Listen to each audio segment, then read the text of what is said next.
بسم الله الرحمن الرحیم. دوستان عزیز، دی اپیسوډ کې درو مسالو طرف ته اشاره کوو چې هغه ډېر ضروری دي. پهله مسله کې دا دی چې منی خارج شي نو هغه د بعد تشو متیازو کوونه دغه مستحب دي. د دې لپاره دا ذکر کیږي چې کچېرې د تشو متیازو ځای کوم دی هغه کې منی باقی پاتې وي نو هغه پکار دی وزي خارج شي. لہذا کوم انسان هم چې کله منی خارج ولو نو هغه د بعد څنګه کله لامبي نو لامبیدنو نه مخکې یعنی غسل کولو نه مخکې پکاره چې هغه تشه متیاز وکي د دې لپاره مستحب قرار شوی دی. اوس مساله د څه دی چې کچېرې یو انسان منی خارج ولو تشه متیاز و نه کړلې اوس غسل انجام ک کله چې دی غسل وک غسل د بعد دی ولیدو چې رطوبت خارج ولو.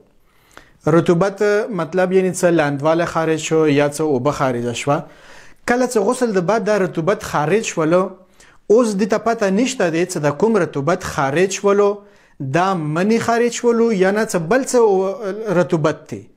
د کاس د پر څه حکم دی یی چې چون کې دی منی خارج شونه د بعد متیاز نه دی کړي لہذا اوس کله غسل وک غسل د بعد کوم د رطوبت خارج شو او نه پویږي چې دغه منی حکم لري یا څه بل څه رطوبت دی نو د کاس د لپاره بیا غسل دوباره کونه دغه واجب دی.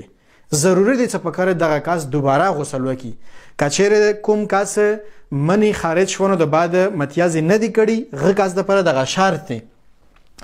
دویم ضروری مسله دا دی چې کچېره منی خپل ځینه حرکت وک خو دغه منی خارج نشولو یا انسان ته شک دی چې د منی خارج شوی دی یا نه دی خارج شوی نو د پر اسلامیین سره دی باندې هیڅ غسل انجام کوونه واجب نه دی. یعنی غسل دی باندې واجب نه دی. کچېره انسان ته شک وي چې منی خارج دی یا نه یې حرکت کړی دی خپل ځای نه. دریمه مسله هغه ده چې کچېره یو انسان خپل لباس باندې خپلو کاپړو باندې منی ولیدو او دې ته یقین دی چې دا د ما خپل منی دی اور دی منی خارج شونو د بعد دی غسل هم نه دی کړی نو پکار چې دغه انسان غسل انجام کی اور کوم ان منځونه چې دی غسل منی خارج شونو د بعد کړي دی غسل حالت کې پکار دي چې دی اټول نو منځونه ولا دغه قضا ستنه کی. البته کچېره یو کاس ته شاک دی چې ما دی غسل کې 15 منځونه کړي دي یا 6 منځونه کړي دي یا مو منځونه کړي دي بیا دې پر اسلام دی چې حد عقل باندې ته پکار دي چې بنا چک دا ارنګه ولا قضا ستنه کا. مطلب دا ته شاک دي چې څالور منځونه مدي غسل کې کړو یا ما 15 کړو پکاره چې ته څالور منځونه باندې یقین کېږي ځان سویا چهره بس ما څالور منځونه دی غسل کې کړو اوس پکاره چې ته څالور منځونه ولا قضیه استنا کې یا مثلا شپږ اوو کې د شاکته یا اتو انو کې د شاکته دسه کې کام باندې پکاره ته بنا چک دی غول منځونه ولا قضیه استنا کې.